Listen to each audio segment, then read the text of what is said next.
Welcome to Ask an Advisor, where we here at Team Clark talk with Fiduciary financial advisor Wes Moss. Thanks for being with us again, Wes. Always good to be here. Thank you. And Christa. I'm Christa DBS. So much fun. We have a great time. And speaking of timing, before we get into today's topics, which I think are really, really interesting, I just wanted to say how grateful I was, last week, just the way I know the market's, there's lots of tumult that's been going on, but it's been a rocky year. But listening to you and your, you're steady the course, make sure you're invested in the right things. What happens when people get out and miss historical lows, miss historical highs, all those things, it really has resonated with me. And I think, a lot of people who just are staying the course and found that to be very beneficial. At least recently. I will say it's rare that as you're kind of talking through economic history and market history, that it presents itself in the same day or right around when you're talking about it. Usually you're thinking, well, at some point we have these really good days, and if you're not in the market, you can miss them. And we had a 3,000 point up day in the Dow in the month of April. And the reason it's so impossible to nail that, if you had already gotten out because of all the tumult in the other direction, is that particularly in this situation, we never know what announcement that could come in the middle of the night, in the early morning, after the market, can move things so dramatically in equity markets that there's just really no way to predict that to the day. So this was a good example to stay the course, and investors have been rewarded with a rebound. Again, it doesn't mean we won't go back down to where we were, but that patience is really paying off. Mm-hmm. Well, on today's show, you're going to be talking about a couple of really interesting topics. First, the difference between an ETF versus an index fund versus a mutual fund. So that's something that I think is really important for us to understand and know the difference there. And then you're going to help us also understand the difference between a retirement account and a brokerage account. When do you need what? When's it appropriate to go into each one? Okay, so let's start with the difference between ETF and an index fund and a mutual fund. And for those, if you've been investing, if you're one of our more seasoned viewers and listeners, and you've been investing for 20 or 30 years, you may be thinking, well, I already know the difference between these. But there's something about kind of going back to the beginning and understanding the roots of what these vehicles really are and what they're made to do, and kind of the evolution. I find fascinating the evolution of the financial industry that really didn't necessarily start with mutual funds, but that was the early adopter of really basketizing, or putting investments all in baskets. And there's a bunch of different versions of that now, and they're all kind of cousins. But so if you've been investing for a long time, you may I already know what those are. But if you're in your 20s, or you really haven't gotten started investing and you're in your 30s, I think that just going back to understand those fundamentals is really important. So I wanted to kind of go through the history of and why we would use and where we would use these different vehicles and what separates them, because they're all kind of close. So I think of them, I was trying to think of a last name, because they're all cousins. And I was thinking, well, what is Basket a last name? And it kind of is a last name, but doesn't really make sense. But think of them as cousins, all in the Basket family. So if you go back, call it 75 years ago, the Wall Street had an idea of, well, instead of just picking stocks, what if you had somebody really smart and really good at picking stocks, and you put them all in a basket, and you just delivered a kind of a no work, easy to invest in vehicle that had a bunch of stocks in it, and a really supposedly smart research team would be picking those stocks for you. And it kind of made investing, it was the first real entree to kind of putting your investing on autopilot. And hence the mutual fund was born. So it's a fund of different individual stocks. Now it can be almost anything any security, bonds, real estate, anything publicly traded, very easy to put in a fund, and then it's managed by a team. And that worked really well, and it's to this day it still does work. The problem with it, and why there was an evolution, is that it got expensive. And you think about a mutual fund manager getting paid millions of dollars, and then a 20-person research team, and they all want to make $1 million a year, and they're flying around to different companies, and they're meeting with CEOs. Think about all that expense. Now, for many, many years, we loved that. Well, that's great. You know the company, and the manager is at the plants and at the headquarters, and they're doing research, and they have real conviction in these companies.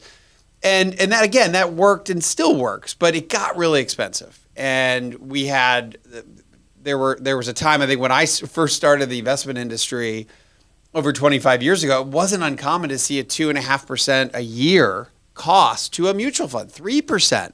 And then when you got into more esoteric mutual funds that were doing research all over the globe, think of an emerging markets fund where a manager's flying to India and Brazil and Europe, got really expensive. So there was an evolution.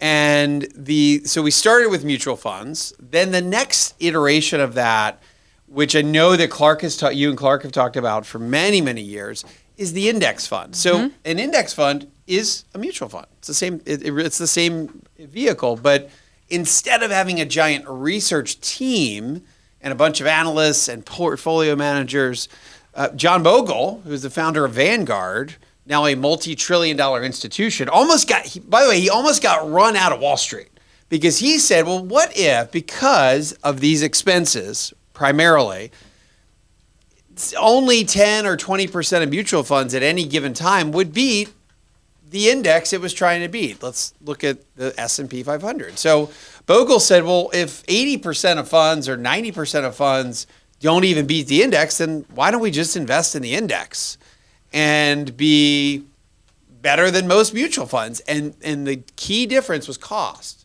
So instead of a 2% a year mutual fund, the original index funds were 90+% cheaper than that, and they were 0.2%. Now, by the way, they've gone down to now 0.02%, so they've gotten even cheaper. But Wall Street said, wait a minute, A, you're going for average. B, you're trying to not charge anything. How are we going to make a living? Like, let's run this guy out of town. And he really did have a struggle in the early years until the kind of that gospel spread and people started to realize, well, maybe I can control. One of John Bogle's original principles was control what you can control. And one of those is expenses. So we can control our expenses, and we're okay with getting whatever the index does, which again is in a lot of cases, not all cases, as good as or better than an expensive mutual fund. Then let's just make it simple. And that is one of the guiding principles I've kind of lived by when it comes to investing, that I've learned from people like Bogle, learned from Warren Buffett, that the more complex we make investing, the more big mistakes can happen. So making it simple and keeping it simple as an investor really can pay off over the long run. I think that Bogle kind of embodies that. So you've got mutual fund, basket of companies, has a price as everything settles at the end of the day, 4 o'clock in the stock market, and that's the net asset value. Same thing with its cousin, the index fund, lower cost version. And then along came the next iteration, kind of the youngest cousin, call it the last 25 years, these have proliferated, and really the last 5 to 10 have really garnered an enormous amount of assets that have moved out of actively managed, more expensive mutual funds into passively managed ETFs, or exchange traded funds. And these are just baskets as well, but here's the big difference. An ETF is able to be traded throughout the day just like the stocks that it owns. Again, you can have a large cap, US, small cap, REIT, commodity, international, emerging market. So we've got lots of different flavors of ETFs. The big difference is that you can trade them, buy them, and sell them, these baskets, any second of the day, just like you would individual stocks. And the technology over the last 20 years has gotten to the point where that was possible. Imagine a fund, so now in an ETF wrapper, exchange traded mutual fund, but we shortened it for ETF. Imagine 500 different stocks that all have different prices at every given second, and then the basket itself has a price that reflects that. It takes a lot of compute. So it wasn't possible 50 years ago to really do that, but over the last 20 years it has been. So we've gotten this next evolution of, again, lower cost, more passively managed, meaning that the original ETFs were also essentially index funds. They said, let's track the S&P 500, the Russell 2000, the EFA, their the international indices, et cetera. And now we're in a world where there's almost both. It's a wide scope in the ETF world where Still, many are passive and just are super low cost, 0.02% in a lot of cases, and they just track an index. Or now there are actively managed ETFs, but if you think about why this has been beneficial to the investor class, us, they're not much lower cost. So now you can get actively managed funds in an ETF form, but instead of 2% a year, we're talking about 0.5% a year, or in some cases lower, even for active management. For the most part, where we're going to use these, we're going to use mostly mutual funds and index funds within our 401ks, our retirement plans at work. I haven't seen a whole lot of ETFs make it into the retirement planning space, even though it's possible. Our 401k at my work, we have ETFs available, but most plans haven't gone to ETFs. But almost all plans, not all of them, but have low-cost index fund options. So I would say index funds and mutual funds for your retirement accounts in general, and then ETFs for your brokerage accounts, where if you want to be able to trade, if you need to raise some cash or get some liquidity, you need to pay for something, easy, quick to do so with an ETF. You don't have to wait till the end of the day, the end of the trading day, like a mutual fund or an index fund. ETF allows you to do that at any time throughout the trading day. So not that you can't use all three cousins in either version of an account, but that's how I tend to see them used in different accounts, which we'll talk about in our next topic as well, the difference between retirement accounts and brokerage accounts. Yeah, that's great. And we will go to questions before that. And if you have a question you'd like to ask Wes or ask Clark, you can go to clark.com/ask. All right, the first question for you, Wes, is from Kristen in Michigan, one of your favorite states. One of my favorite states, Kristen. Can you? You know what I would like? People don't necessarily put where they're from as much. They'll just say Michigan, Alaska. Well, that narrows it down. So at least if you're from Michigan, I'd love to know where. But that's just for future questions. Okay. No need to do it, but. Kristen says, can you explain the Lipper ratings to me, and more specifically, the tax efficiency rating? In my brokerage account, I'm trying to move out of mutual funds and into more tax-friendly ETFs. I know that they are better because they don't have capital gains, but why would an ETF that pays a dividend, like SCHX, which yields 1.31%, get a 5 rating for tax efficiency? I love to do research. Do you have any favorite websites for evaluating ETFs? Thanks. Whoa. And, she brings up a good point that I forgot to talk about when I was describing ETFs and mutual funds. So here's the first one. I'm going to go, there's a couple different questions in there. Michelle from Michigan is moving to, it sounds like she's going from mutual funds into ETFs. So first of all, and ask a question about tax efficiency and Lipper ratings. So that's a lot of questions. Mm-hmm. So here are Lipper ratings. Lipper is a research company that dives into most mutual funds that are available, and they give them scores on their rate of return, their return consistency, their tax efficiency is one of them. They have 5 different categories, and it's 1 to 5. 5 is the best. And it means that they're in quintiles. So a 5 is in the top 20%. A 1 would be in the bottom 20%. And that's how they rate all these different categories. The tax efficiency one, I would put a lot of stock in. The rate of return ones, a lot of stock in. That was almost. You're very punny. I just missed that one.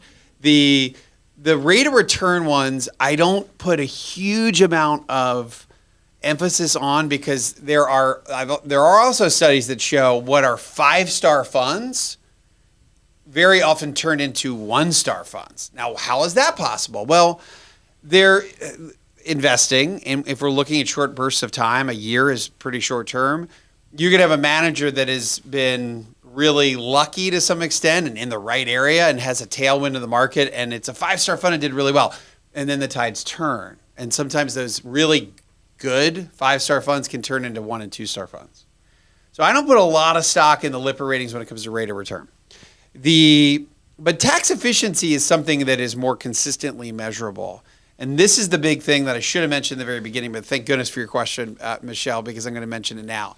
A mutual fund, and in brokerage accounts, this doesn't matter all that much in a retirement account because we're sheltered in retirement accounts. But in a regular after-tax account, anything that happens in that actively managed fund, even an index fund, because there's some activity in an index fund, and ETFs, gets passed on to you, meaning that if they buy a stock for $10 and they have this great run and 2 years later they sell it at $100, great rate of return.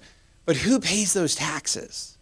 Well, everyone that owns the fund. That's why we call it a mutual fund, because it's mutual ownership. So if you have a $1 million capital gain inside the fund, and there's 1 million shareholders, that everyone's going to end up with a $1 capital gain. 1 times 1 million, you end up, all of the gains get distributed out to the shareholders. So this is, I think, one of the big frustrations with the original mutual fund is that you can sit there in a year, Michelle, and your mutual fund goes from, say, you have $100,000 in a fund and it goes all the way up to $150,000. It's been a great year. Well, you get a tax bill because you had gains distributed out to you. And that is what you have to watch for. And that goes back to your question about tax efficiency. If an ETF has a high tax efficiency, it means there's not a whole lot that gets distributed out to you. Where you would see a 1-star is a fund that has a ton of taxes coming and hitting investors in any given year. And this goes back to churn. Churn is the enemy here. Churn meaning there's lots of trading, and they're taking all these their gains and losses and gains and losses, and you end up with a big taxable gain in the fund. It gets distributed out to investors, and that would be a fund, if that happens a bunch, lots of churn, would probably get a lower rating on tax efficiency. So this particular ETF, it sounds like there's probably very little that gets distributed out in any given year, and that's why it is, quote, tax efficient, lower churn.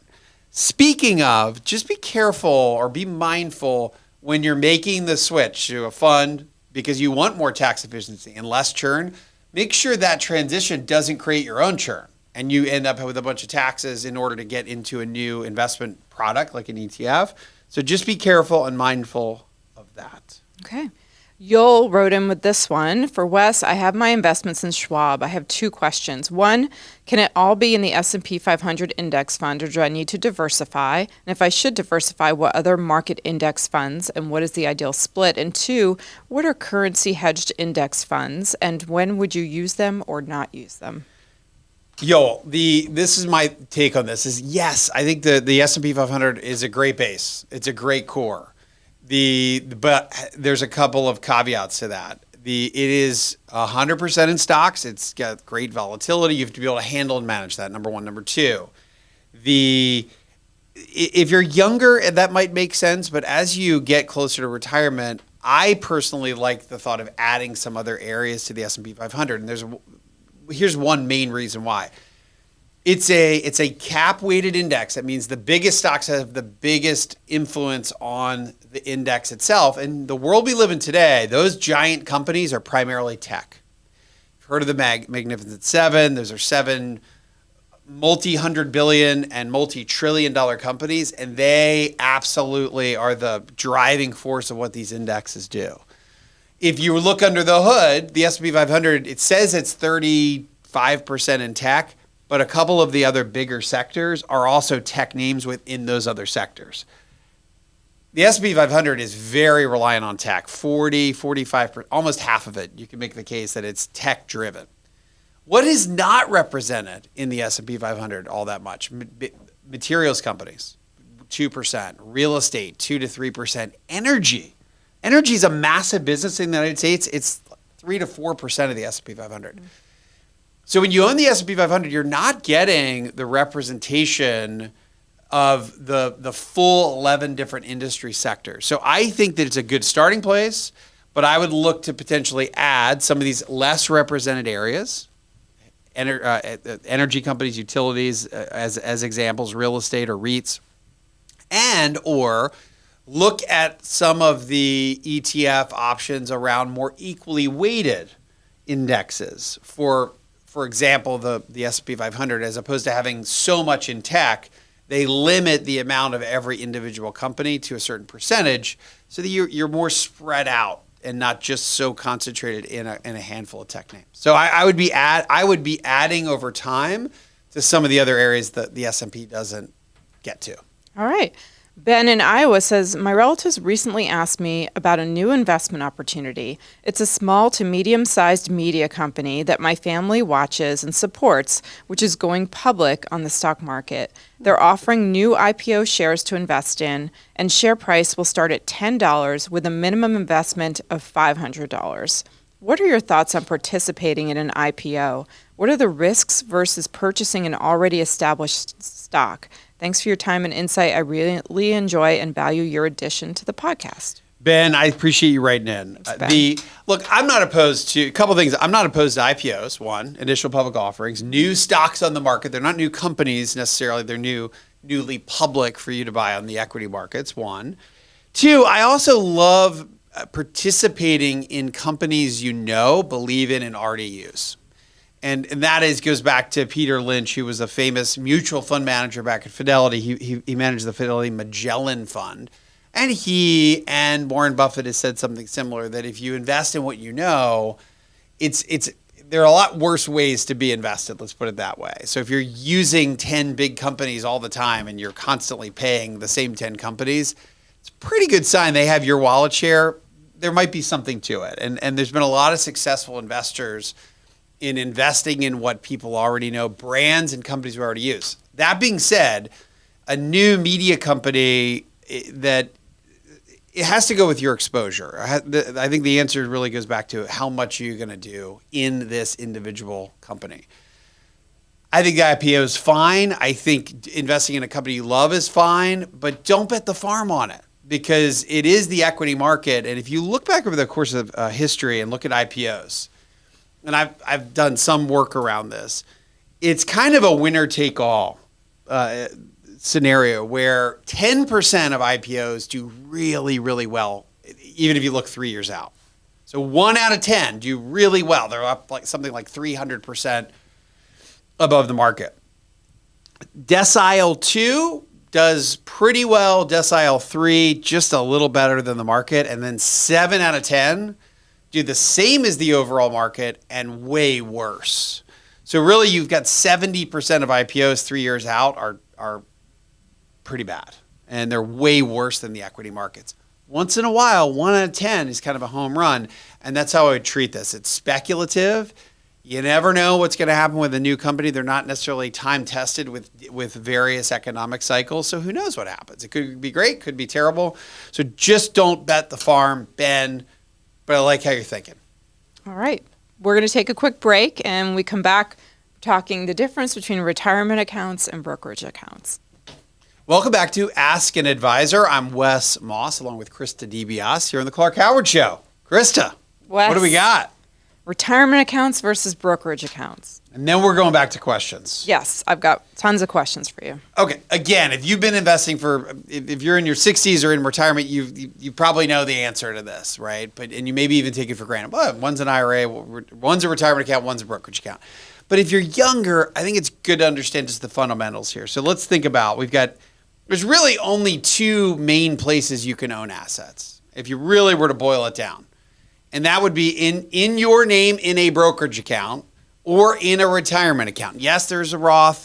I would put that still in the same retirement account bucket. So think if you get 2 main categories where you can own assets that should appreciate long-term for the future. The retirement account, if I were to give this an analogy, think of it as if you're a cook and you've been in the kitchen, or even if you haven't, it's a crock pot. The retirement account is a crock pot. And the reason for that is that I think about the one we have at my house, and we don't use it enough. But when we do, I always say, why don't we use the crock pot more? Because it's always so good. And the reality is you put a bunch of ingredients in it, and you usually have a little glass top that has a little bit of a hole to let some of the steam out, right? Mm-hmm. But that's a retirement account. You put a bunch of ingredients in, and you don't use it right away. It simmers over time. And eventually you get to the point where you're allowed to take the top off, as long as you've cooked it long enough, low and slow, Christa, that it's amazing. And if the longer typically you put a bunch of ingredients in a crock pot, the better it is. And it's a lot like a retirement account. And you can keep it on, and you can eat little bits of it and keep it simmering, because then it can still get better and better. You don't ever just Right? take the crock pot and dump it out. No. That's usually what that would be, is A, a disaster, and B, a huge tax bill. So there's a bunch of rules around the crock pot, just like in the kitchen. Right? You put in things slowly, you let them cook for a while, you usually scoop things out over time. And that's really how a retirement account works. You use it over the course of your entire life. There are a bunch of rules around retirement accounts. We'll get to them. And then versus the crock pot, a taxable account or a brokerage account, it's like a skillet. It's right next to. I think about we've got it, it's you still can you can put whatever you want in it, but you're exposed to it. So if you put whatever you put in and it simmers up, it pops out. It doesn't stay in the pot, right? And that, to me, is the difference between these two. The crock pot, retirement account, cook a long time, eventually you use it. A brokerage account, a lot like a skillet. Whatever you put in there, you're exposed to it in any given year. And then let's start with that. Anytime you get a dividend in the skillet or the brokerage account, you owe taxes on it that year. Anytime you have a taxable gain or a loss, that gain or loss shows up that year. You're exposed to it in any given year. It's kind of an ongoing process. Whereas, think about your crock pot or the retirement account, that thing can bubble up all day long. You can get dividends and interest and capital gains, and it still all just stays in the pot. You don't have to worry about any sort of capital gains in any given year. And I think that is the big difference with the retirement account. It's sheltered, it's covered, and you don't have to worry about reporting until you take money out. Now, here's some restrictions. No restrictions on the skillet. You can take money out of a brokerage account whenever you want. You can put as much in as you want, take as much out as you want.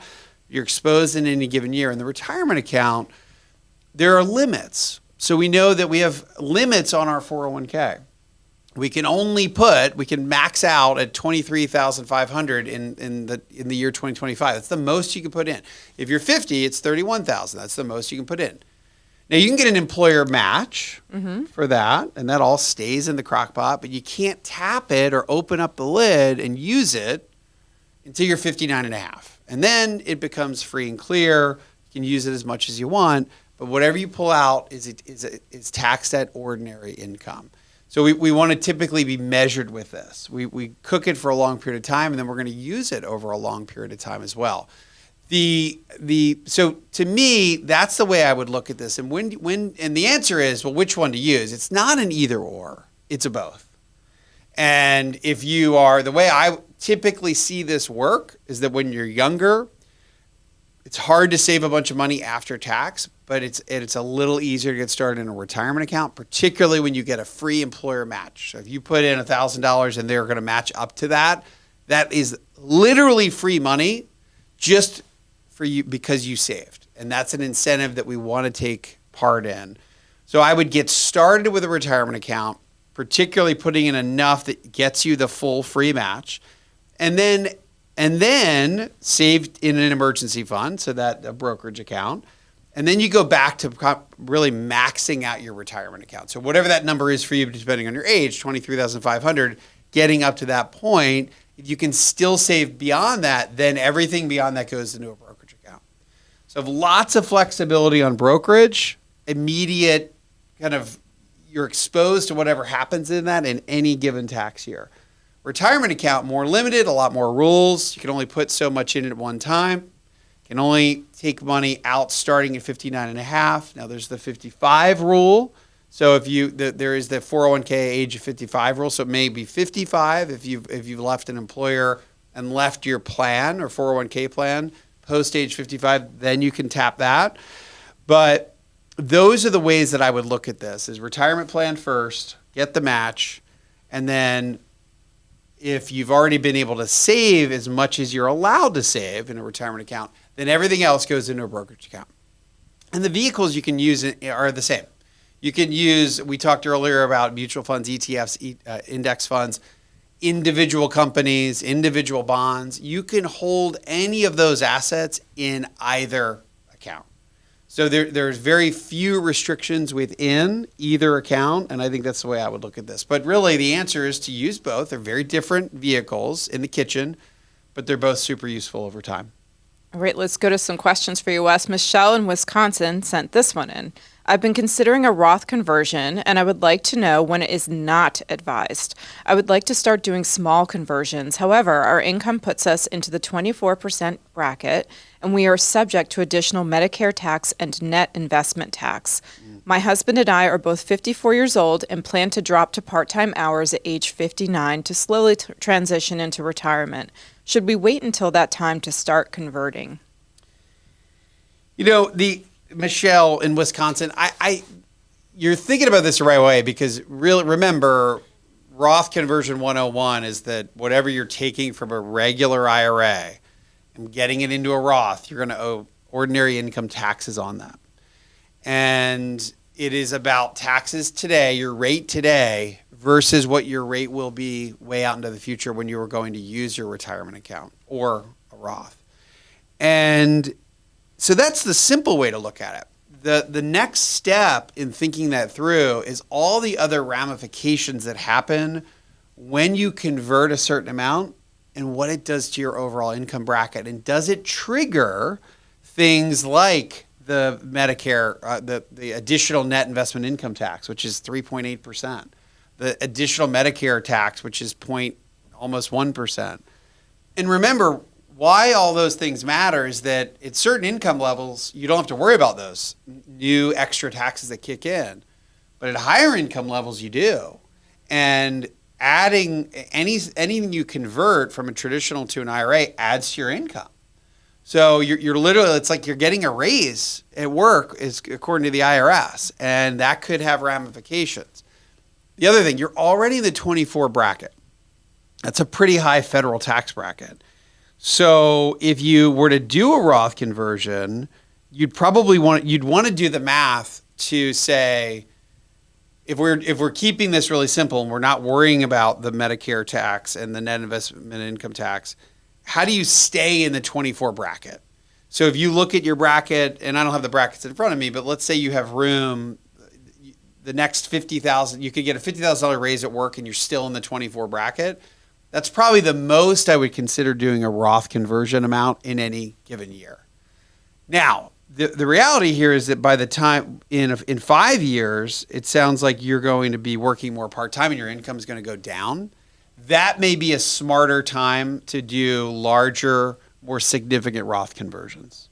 Is that when your income drops, now you've got more room to take money from IRA to a Roth, increase your income, and still stay in the bracket which you want to stay in. And I think this goes back to some extent, it's our own pain tolerance. Mm-hmm.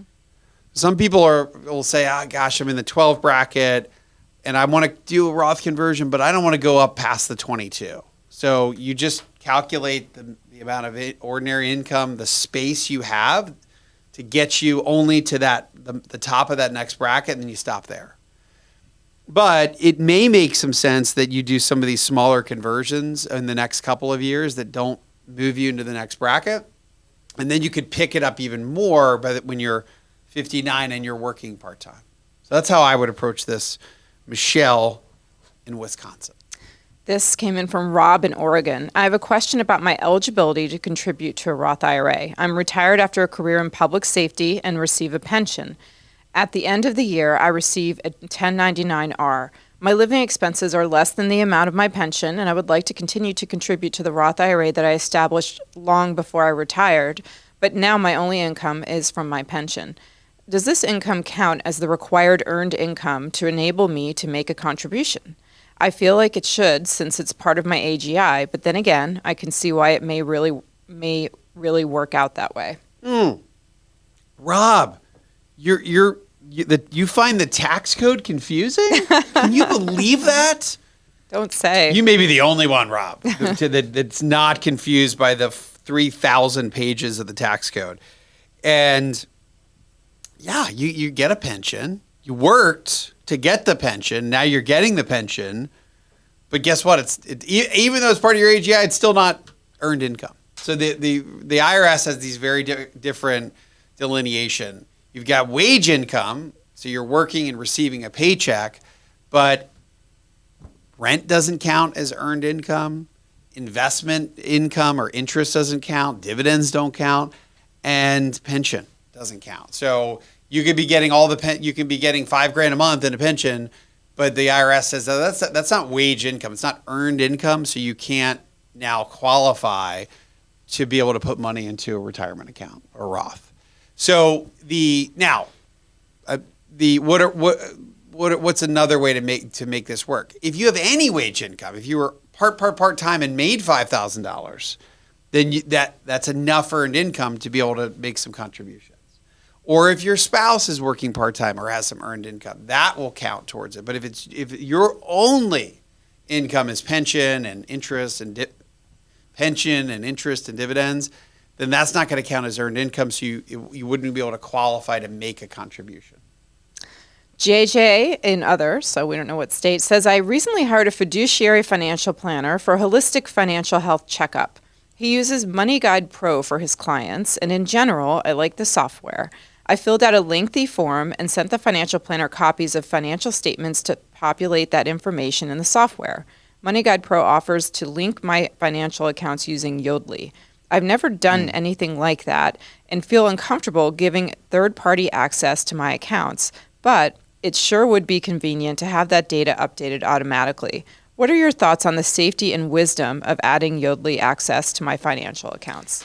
JJ, a couple of things. Look. First of all, Money Guide Pro is a really good software tool to get a great retirement plan. There are a lot of good tools out there. eMoney's another one. Money Guide Pro. You can even build these within AI now and do retirement plans. So the 99% of the power of the plan is not in the software. It's the inputs that you're giving. That's what really matters in any good plan. So it's your inputs on how much you have and how much you think you're going to save. And then you and your advisor figuring out rates of return, assumed inflation, because you're just guessing towards the future, educated guess towards the future. So the softwares all the different packages are really good, but your plan is only as good as the inputs you put in, which gets to your second question, which is, hey, do I link this up with something like Yodlee so it's always updated? And I would say no, because first of all, we live in the most invasively scary world when it comes to our information, and that's why we have dual authentication, and we are very protective of our data and our financial information and really all of our information. And to have something be automatically populated, you just got another tunnel that's exposed, is the way I look at it. And it doesn't need, it's overkill. You don't need to have your financial plan updated daily for account balances or weekly or even monthly. It gives you no incremental gain in the world. It's zero, it's diminishing marginal returns. It's good to update your financial plan and your balances once a year. It's really no better to do it every 6 months, and it's certainly not better to do it every 3 months or every day. So I think you get zero benefit from doing an active link. If you're worried about security, then you do upside. Now, it would be convenient. It'd be nice to just have things automatically updated, and in some situations that's probably okay. But I would not be linking to a third party just so that you can now have real-time data in your financial plan. If you're updating it once a year, you're better than 95% of the world anyway, and it's still ultra useful. So if it were me, if you have any question and you're worried about it, skip it.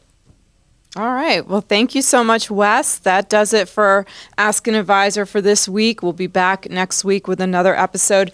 Tomorrow, Clark will be back with a brand new episode of The Clark Howard Show. So thank you, everyone, for tuning in, and hope you have a great rest of your day.